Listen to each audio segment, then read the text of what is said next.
back to another episode of Don't Eat the Cashier. I'm not gonna lie, y'all, this might be the second time I'm recording part 2. So we just got done talking to Bob after our Pookie Wookie Dookie Lookie Darian? Whatever. Clown Bay is gone. Now let's talk to somebody else. We have another customer, okay? As soon as Bob's rhythmic wet slaps fade away, a deep silence descends on the station. One moment, I'm in a surreal forest, dining on purple goo with a mad god. A god who liked me so much that he offered me a ride back to his world in a carriage made of bones. How romantic. The next moment, I'm being praised by a multi-eyed tentacle monster. Maybe these are all just my deathbed hallucinations. Going insane. Some part of me enjoys these mad adventures. I'm an adrenaline junkie. The scars sting. Now I have to deal with that too. In the midst of my contemplation, terrifying sounds emanate from my boss's office. Unfair bills, unacceptably large numbers. Of course. What else could upset him so much if not that? That's how I'm feeling right now. I got rent due in like 10 days. I got no money. Steps. Another visitor. This one decides to come in through the door for a change. He seems unwell. I hope he doesn't knock over my shelves of shampoo with jojoba oil and delicate lilies on his way. We can work with this. Were we Team Blonde Blazer or Team Invisigal? Because I'll tell you right now, in this household, we're Team Prism and Team Malevola. He's not just unwell, he looks like hell, literally. All the skin on the left side of his face is torn off from his jaw to his temple. I swallow nervously. What kind of meat grinder has this guy been through? He looks like someone who could rip me apart if he doesn't like what he hears. Mr. Krabs! I need to be careful if I don't want to become the next victim. I know my lesson from Baldur's Gate. You're like the Terminator at the end of the second movie, buddy. The Terminator who just wrecked my entire floor. That thumb is going to end up in your ass. Given the threat in that tone, not just the thumb, I won't think any further in that direction. Words clearly come to him with great difficulty, which is probably not surprising for a man without half a face. He clears his throat, but that doesn't help him much. I need blood. He tried to smile. It would be charming if he still had all the necessary muscles for that. Now it will haunt me in my nightmares, among other things. The client pauses again briefly to clear his throat. How about tomato juice? Strong vintage. You don't like my jokes? Darian liked my jokes. Where's my man? Come back home. Are you fucking kidding me? I'll turn you into a pack of juice. Don't hurry up.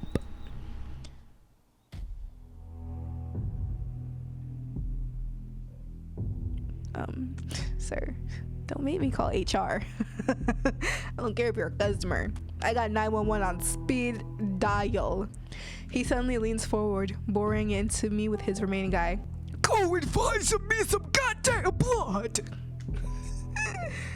Go and find the damn blood. Okay. A strange pressure builds up in my head, and the edges of my vision blur.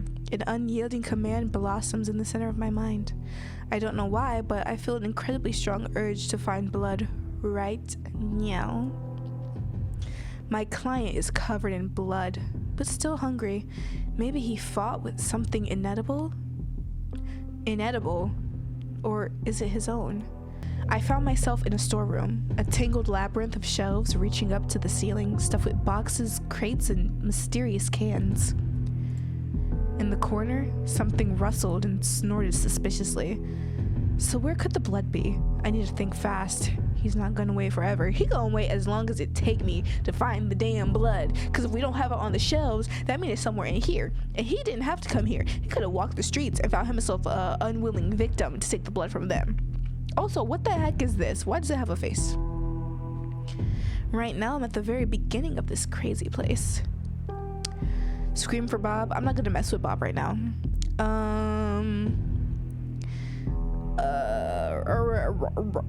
It's time to go to the food for mouth section. These signs are driving me insane. I really hope my manager will eventually learn English properly. Don't be racist. Don't be racist. This is his store. Jesus. I am not the MC. I'll let you know that right now. I'm surrounded by pure madness of anxious packaging, and even in front of the department entrances, there's some baby food for cyborgs piled up. I'm frantically trying to decipher the crooked inscriptions. In front of me are sections with food for mouth. Okay. What do we think blood fits in the most? Dense energy blocks for chewing, infused nutritional flows, or food afraid of heat? We're gonna go with infused nutritional flows. Here are endless shelves of drinks. Next to Coca-Cola are bottles labeled Liquid Regret and Primordial Broth, now with nucleotides. Cans labeled Burpees, Vodka Slonechko. I'd love to meet the person who came up with these names. I check each shelf, pushing aside cans of Essence of Shits and Giggles, but find nothing resembling blood. Essence of Shits and Giggles is actually the alternative name for my channel. The closest thing is liquid hematogen in a giant wooden container. It smells worse than it looks. I go back. I hear knocking. It's the dry, rhythmic tapping of knuckles on a laminated countertop. It's not loud, but persistent and full of irritation. Listen, I will let this vampire bleed out and die. I will. In front of me are sections with food for mouth. Food afraid of heat. The coldest corner of the store. Large freezer chests and refrigerators with glass doors are covered in frost. Next to the frozen pizza are gremlin cryo capsules, and among the buckets of ice cream you can find flavors like minty tritium and liquid family. Oh my god. A huge freezer chamber. Matter of lesser life forms, spare parts of human organisms, product of animal fauna exploitation with fruit pieces. Bob, who's your supplier? I would love some of that last bit. Animal fauna exploitation with fruit pieces? Sounds amazing. Okay, spare parts of human organisms.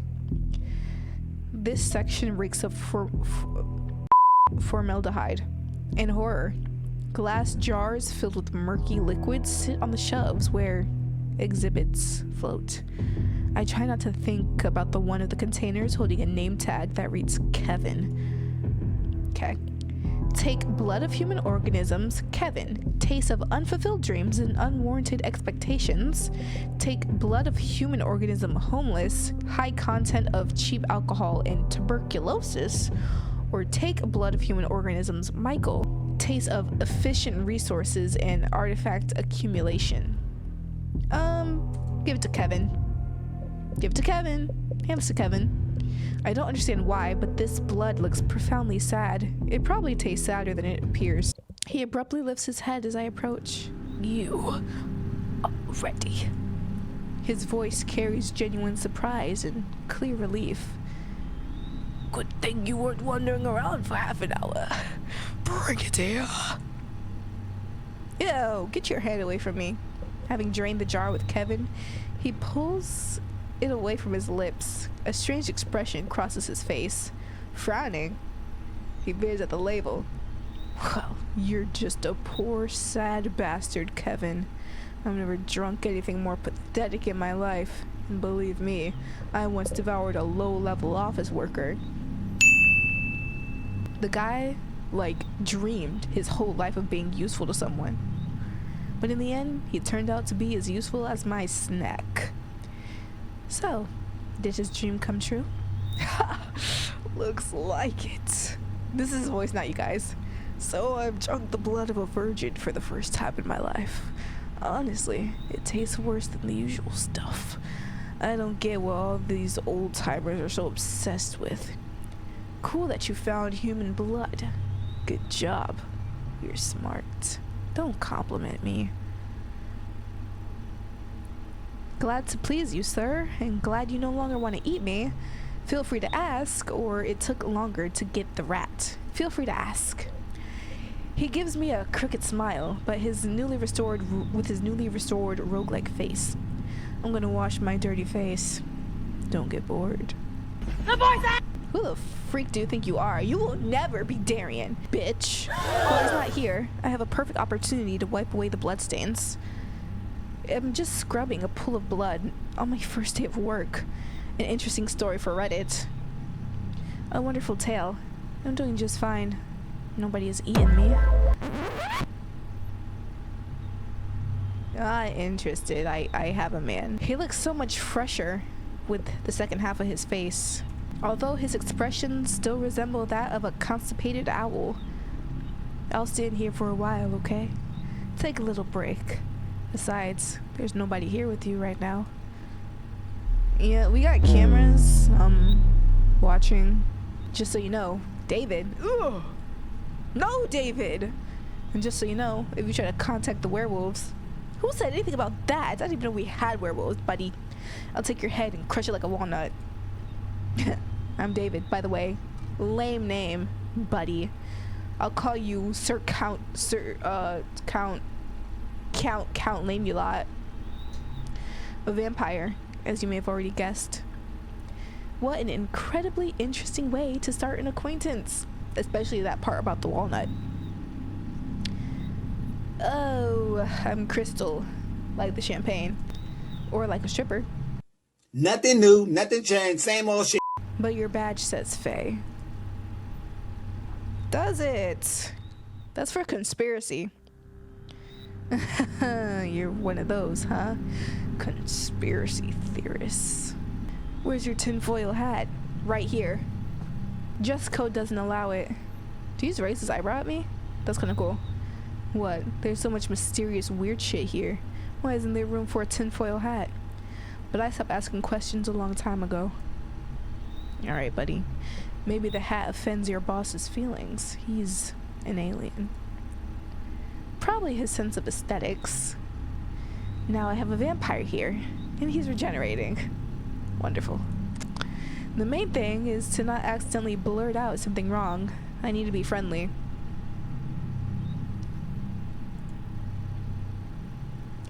Are you sure you're a vampire and not a chupacabra? They drink blood too, you know. Since when do vampires wear leather jackets? Don't you guys prefer capes and ruffles anymore? Thanks for not eating me, David. I'm not ruffled at all, actually. I'm gonna just wipe the counter. If you ain't got nothing nice to say, don't say it at all. David slightly grimaces as he moves his hand.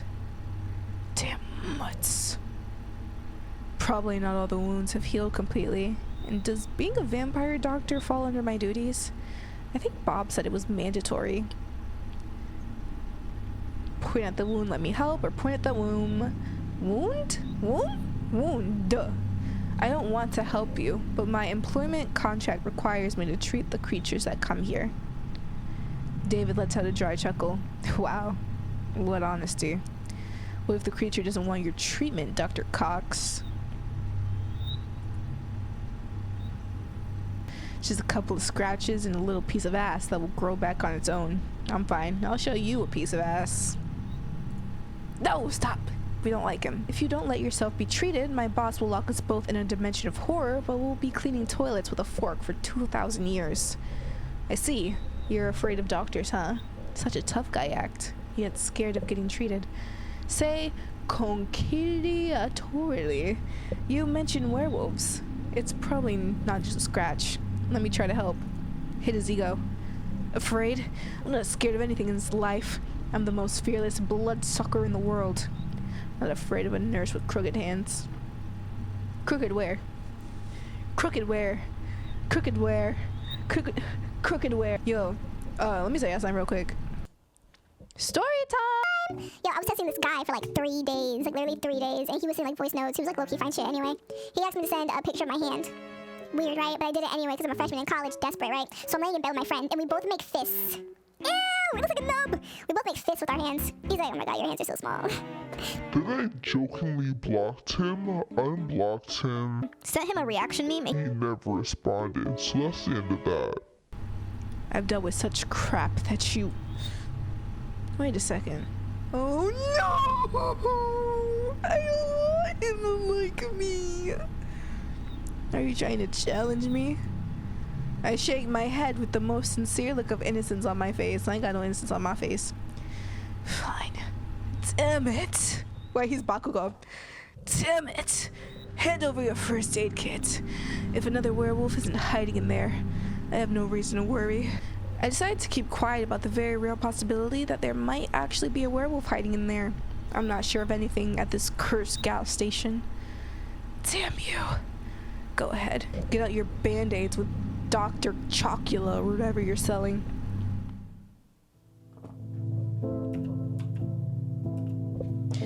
David sheds his jacket, shirt, and t-shirt, then settled onto a squeaky stool next to the counter. He's about to face a serious trial, staying in a vulnerable position for a few minutes. For some reason, cruel fate hasn't made him claw-proof. He certainly looks like he was just thrown into a blender. Judging by those bullet scars, he has quite an interesting past. Or maybe he was attacked by werewolf cowboys with guns. Most likely the former. By the way, I didn't know that corpses have doctors too. I thought the only doctor available to me now is the coroner. I'm rummaging through the necromancy kit that was sitting under the counter. It's a heavy military-style box with a faded label reading, Kit for Alternatively Living Organisms. Inside, besides standard bandages, there are strange items. Silver tweezers, vials of thick glowing liquid, additional fingers, and of course, an instruction manual. A cheap laminated brochure stained with something that looks like coffee. In the instructions, the first point states, determine whether you are dealing with a zombie. Ask your alternatively living subject if they ever want to eat someone's brain. Alternatively living subject, have you ever wanted to eat someone's brain? What? Subject? Fuck, I'm not, not a subject. It seems I've offended his vampire feelings. He lets out an annoyed sigh. Poor baby. For the umpteenth time today. Your brain? Definitely not. Baby girl, I'll have you know that this brain has a 3.6 GPA in college, has never studied, and still has all A's. Was that a joke about me being dumb? I am, by the way, very smart, and I have a very tasty brain. Not smart enough to understand that vampires don't eat brains. It was a joke, Count Dicula. Do you remember Dracula eating brains? No. Did he rise from his coffin and say, what a lovely evening, I think I'll go munch on the brains. Stop looking at me like that. I'm not a damn zombie. I'm a vampire, and not even a chupacabra. I didn't say you were. Zombies are stupid. They can't even talk. They just grunt and groan. I don't get why that's not in your necrotherapist guide. After a work day, I can only grunt, groan, and be dumb. Am I a zombie? Do you like brains? Tasty brains? What does this mean? With my own weapon? Oh, hit me with my own weapon. Gotcha. He's kind of seducing me. Come on. For a zombie, you're too rosy and not rotting. By the way, I'm not rotting either, which once again proves that I'm not a damn zombie. Now let's get back to treating my lupus. I steal a glance at my visitor. I wonder if werewolves just clawed him up or if he managed to kill someone too. My instincts, something out of the Stone Age, suggest that he could have. The guy has a killer gaze. You see someone like him in an alley, your hand automatically reaches for your wallet and phone. Don't be racist. I lower my eyes. Next point, let's establish the nature of the injuries. What kind of wounds could werewolves leave? It's simple. You've got lacerations. You've got lacerations, claws, teeth, and a bit of saliva. Possibly very contagious. David listens to this with the pride of a true soldier. Every word feels like a medal for valor. Something like that. I didn't want to do his past, you guys. I didn't want to do it. He said it as if he didn't care, but I know better. Stroke his ego. I don't want to stroke none of his. But if I must, oh, if I must stroke his ego, I shall. I'm dying of laughter. He chuckles happily, trying to hide a glimmer of pride behind humor, but I won't be fooled. David is no longer just a wounded sucker. He's a true gladiator, having survived a battle with rabid beasts. Absolutely epic. I read through what medication I need and grab regenerating extract for alternatively living life forms. Now all that's left is to apply this stuff. I dip my fingers in the jar and suddenly he grabs my hand. Do something wrong, I'll rip your tonsils out through your ass. Allow me to do my job, sir. I will be extremely careful. If you touch me, my boss will rip your soul out through your ass. You know, you have this fantastic talent for coming up with threats. You should write scripts for an action movie. Or no way, I'm a pathetic, miserable, harmless cashier. Never that. Oh shit, he liked that. Well, I suppose it's just a matter of experience, probably. And you, well, watch what you're doing, or there will be consequences. Alright, guy. It seemed he just heard the best compliment of his life. I apply this black goo to the wound. A puff of steam rises to the wound, and the air starts smelling like something is frying. It's probably very painful, but David remains calm. He's so nonchalant, you guys.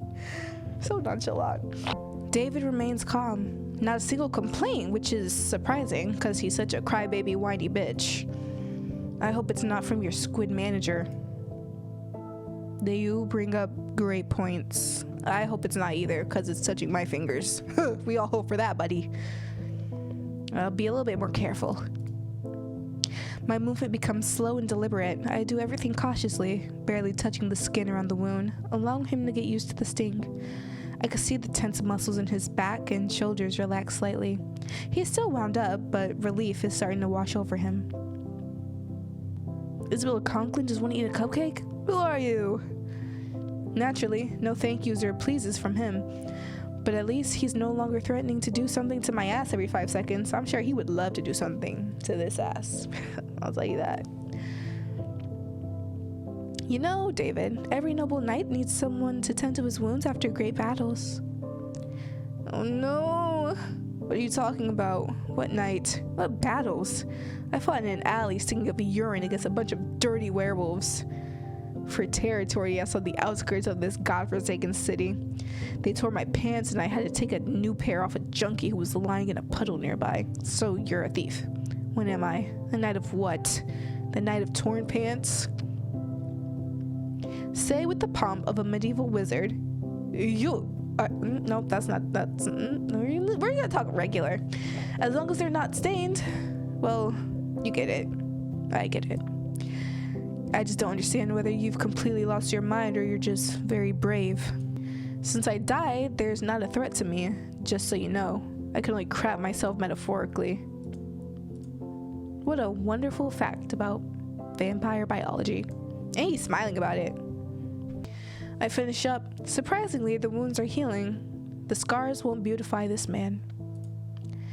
Why are you doing all this? 'Cause it's my job, bitch. I'm on the clock. He's driving me crazy. Even more than that clown from earlier. Ooh, wait. Never. Nobody has come above Darian yet. I'm so sorry. I just want to help. Lie. You want tips and to go home, play The Sims, and watch stupid shows. I just want to help. Truth, you're an angel of mercy from the gas station. These are my work obligations. If it weren't for them, I wouldn't bother with you. He sighs in relief. No! Just moments ago, his worldview was practically shaken, but I put everything back in place. That's what I thought. What a pity you still have to do your job. And just 5 minutes ago, this ape didn't even want to get treated. He clears his throat. Thank you. What? Am I hearing things? I thought he didn't know such words. You knew this man for 5 minutes. I'm even afraid to breathe, so I don't scare off this rare, exotic display of politeness. He says that word as if he's pronouncing it for the first time in his life. I wouldn't be surprised if that's actually the case. Just a couple more seconds and he's back in front of the counter. I look at him. He's supposed to be full of energy, but instead he looks lost. David is deep in thought. David is deep in thought in that gloomy little place that occupies his mind. Are you planning to pitch a tent here? Got other customers, buddy. You said it's empty? Can I do anything else for you, sir? Cautiously step back. Have you decided to eat me after all? Or this isn't the best place to crash, buddy. But there's a vampire hotel 2 blocks down. Have you decided to eat at me? Let's get it over with. The flow of his thoughts is interrupted. David lets out an irritated sigh and looks at me as if I shit my pants. No, damn it. I'm not gonna eat you. Cut that crap out. Curious about one thing. I haven't talked to a regular human in a long time. I wonder by regular human, does he mean my extremely natural essence? I'm no vampire, werewolf, or thieving gnome. Or does he mean my lack of criminal record, or absence of drug or alcohol dependency? Or maybe he's looking for the perspective of an ordinary worker, a working class person, a gray collar. Does your face always look that funny when you're thinking about something? I didn't even get a chance to respond to his jab before he follows up. Let's conduct an experiment. Suppose you're now a free vampire, able to go wherever you want, do whatever you want. Where would you go? The bar, the strip club, Disneyland? You guys don't have that though. David looks at me expectantly. Start with the first question. What kind of superpowers do vampires have? A whole lot. We're practically a superhero league.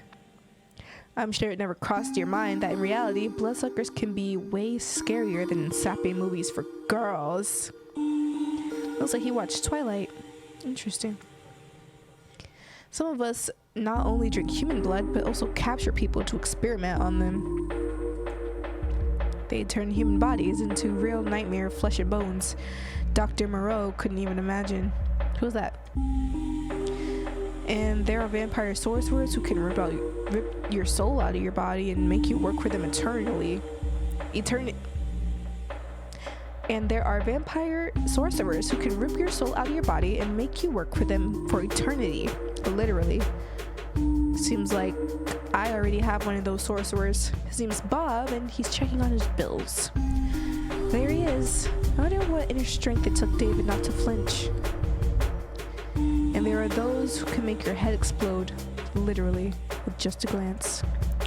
But not all of us are such wicked bastards. We don't even have to kill a person to eat.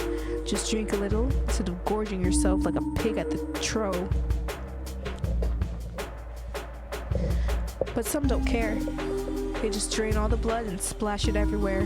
The forensic team is baffled why the person turned into a sprinkler before dying. He seems to enjoy talking about how cool vampires are. Okay. And which of these do you have? Let me guess. None? I should have a boot up your ass. How's that for a trick? Just answer my question. Have you ever thought about your obsession with butts? Do you know what Dr. Freud would call that? I don't give a damn about your Freud or what he thought. Okay. I don't have any fixations. Keep talking. I'll shove another kind of fixation up your... Never mind. It's okay, I have other holes. David looks like he's reevaluating his entire life. What's hidden behind that look? What percentage of childhood trauma? What would Grandpa Freud have to say about this? I got a decent list of what I can do. I'm not complaining. Imagine it. You never get tired. You can party all night long. Fuck! All night long. You're stronger than 10 thugs combined, but apparently not 3 werewolves. Oh, except for 10 werewolf thugs. That might take some effort.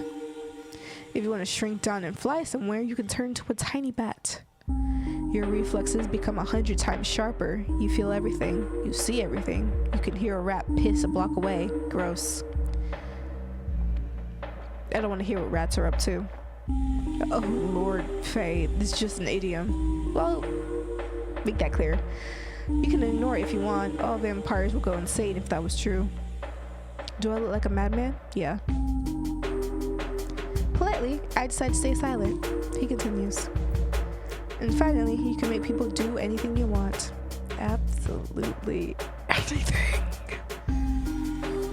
Are you sure the last one is due to your vampirism and not just because they scared you'll beat them up? I'll stay silent. I want to move on to different questions. It's one thing to scare someone shitless. They just give in to avoid being harmed. It's another when they act with full confidence that it's what they want. They don't even realize that they're just vampire pawns now. Yeah, I think I get it. He put that one on me too. David smiles, but this time the smile is strained. These are the words of someone stuck in a web of artificial connections and ass-related threats. Fear and supernatural compulsion aren't the best foundations for a strong friendship. David, you're a creature stuck in a web of artificial connections and ass-related threats. Your whole life is based on lies. Even if it's based on my ass, I don't care. Alright, if you're a bloodsucker, you'll live like this in no other way. In this snake pit, you won't make true friends. Vampires don't live in one big beautiful house like in Twilight. They're like cowboys in the Wild West. Constantly cutting up and shooting each other and blowing up houses. David mentioned Twilight again. Oh my god. Don't think I'm whining. It's actually great. Keeps you on your toes. You'll get used to it once you adjust. I'd rather live in a big vampire house in happiness, love, and harmony. The world doesn't run on love. Mine does. He shakes his head ruefully. Doesn't happen. Nope. No vampire dormitories. David says this empathetically. It's how people usually talk when they're trying to convince themselves. Bro's just a loser. No one wants to be around him because he sucks. I'm sure deep down he dreams of a happy vampire family. He seems to enjoy talking about how cool vampires are. Okay, back to my questions. Dave looks at me expectantly. Why did you watch Twilight? Okay.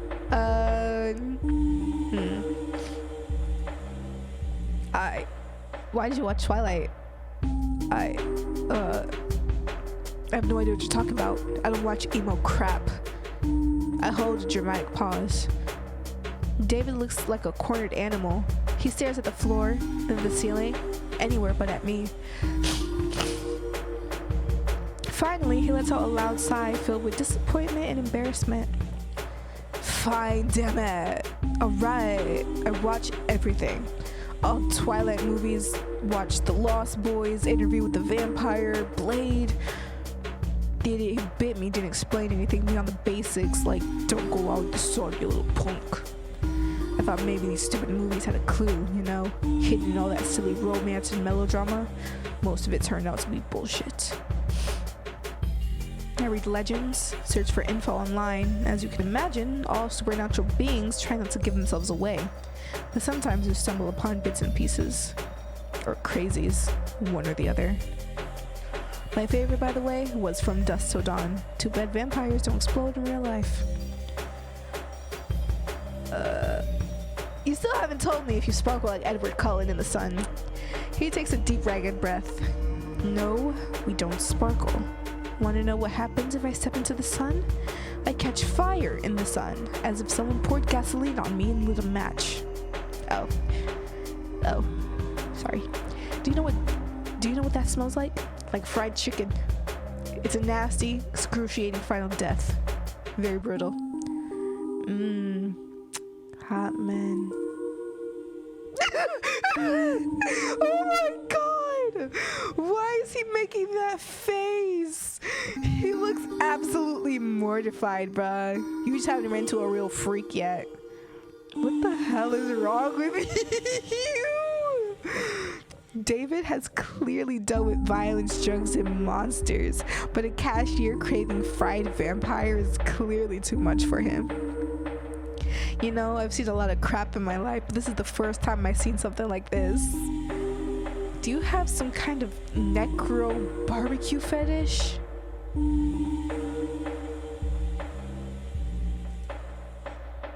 No, don't answer me. I was gonna stay silent anyway, plead the fifth.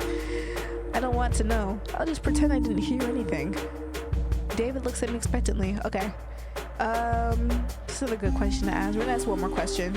A lot of things depend on who exactly turned me into a vampire. Who vamped you? He doesn't answer right away, just furrows his eyebrows. Several long minutes pass in silence. That's too long, baby.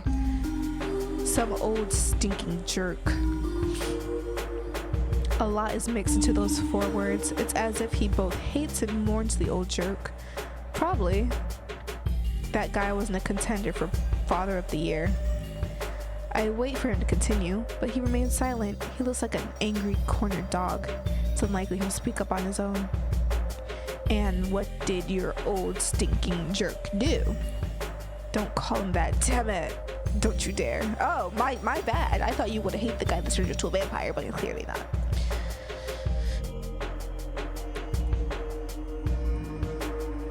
The rage in his eyes shoot to confusion, just for a brief moment before he looks away. I mean, yeah, call whatever you want, including old stinking jerk. Immediately use your privilege. Old stinking jerk. An unexpected but genuine laughter escapes his lips, a rough, abrupt sound. Or come up with something more interesting. Monkey slut. Another stifled chuckle. What? That's not even a word, but it fits. There's a tone of feverish joy in his voice, as if he's finally indulging in something forbidden and very enjoyable. David remains silent for a few more seconds before speaking. That jerk suffered from power seizures. That's all there is to say about him. No amount of booze could erase what that damn villain did in my memory. I suppose all old vampires are like that. It seems he won't tell me more about his vampire dad. David looks at me expectantly. Okay, I'm ready to tell you my decision. Excelente. He leans in a little closer, when suddenly...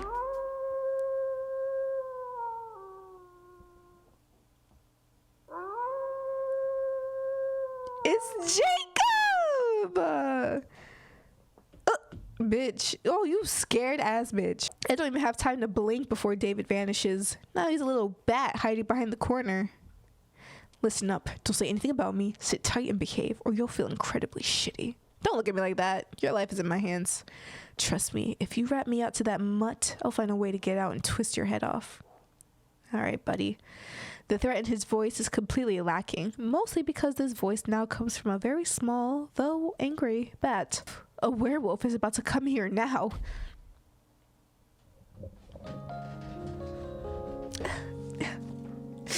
How's my hair, everybody? The creature steps inside. Good evening, ma'am. And he's polite! Yo, that vampire, he's right there. Right there. He's right there. Get him! Get him! A low rumbling bass, surprisingly calm and friendly. Can I pet you? Ma'am, I'm not sure I understood you correctly. You want to pet me? He awkwardly shifts from paw to paw. That's very unexpected and, of course, flattering, ma'am. Don't get me wrong, but I'm kind of on duty. Chasing, tracking the supernatural. He looks around nervously. All right, you can, but just a little. I still have important duties. Oh, I reach out and pet him. The fur is warm, soft, and thick. I immediately feel a low vibration. The werewolf is quietly, silently purring. So tell me why, look at him, mad as fuck in the corner. Tell me why I shouldn't rat him out. This werewolf comes in, he calls me ma'am, he's polite. He lets me pet him. And he's bitter as heck in the corner because I'm about to rat him out. At first, it's barely a noticeable movement, but then his short, fluffy tail starts to wag slowly but confidently from the side. He's a good boy, a very big but good boy. He deserves praise. I'm the Princess Mononoke of this gas station, although David doesn't seem too thrilled. I pulled my hand back. Thank you, ma'am. It's been a while since I've been... Anyway, thank you. So getting back to the purpose of my visit. Guys, I'm having flashbacks to another game where I romanced a vampire and an animal shifter. Am I predictable? Apologies for this sudden intrusion, Edward. Oh, Edward. You could just call me Eddie. We're chasing down a certain pest. You haven't seen a vampire around here by chance, have you? You know, young, a bit scruffy, wears a leather jacket.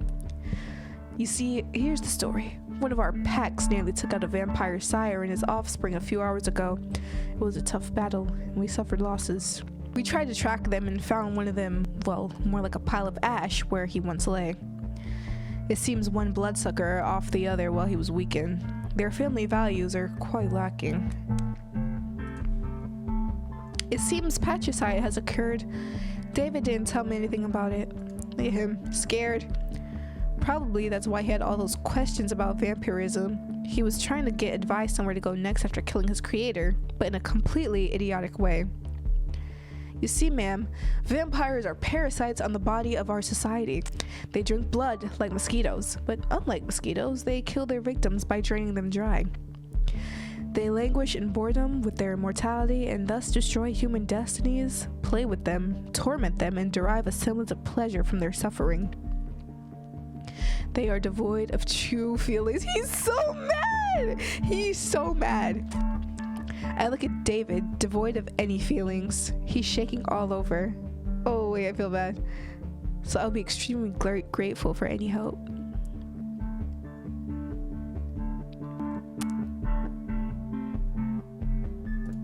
We gonna blackmail the fuck. The bat nervously swallows and slowly nods his head. He fully understands my threat. I force a smile and say I haven't seen anything. A quiet, peaceful night, full of tip money. Eddie examines me closely. He's probably catching a faint scent of blood, but my calm demeanor throws him off. Strange. Well, okay. If he shows up, just give a whistle. We won't far away from here. Good night, man. Bye-bye. He lucky I didn't rat him out to my wolf bay. The werewolf goes off to his important wolf business. David crawls out his hiding spot. He throws a few bills into the jar. Here's your damn money. Choke on it. Ooh, sorry, Bookie. I can't tell if he's mad because a mortal swindled him like a sucker or because I saw him at a moment of weakness. Was fragile ego survive this blow? Maybe we'll find out. Either way, there's one less vampire at the gas station. Another satisfied customer. And I think we will end it right there for now on. That was, oh my god, what was his name again? I already forgot. David. Okay, so we met David and we met Eddie. I tell y'all right now, Eddie is leagues ahead of David, and I've only known him for like 2 minutes. I'll let y'all know one thing about me. I cannot stand an enemies to lovers. I like when one party likes another one right off the bat and shows it. I'm a romantic. What can I say? I will see you guys in part 3 of Don't Eat the Cashier.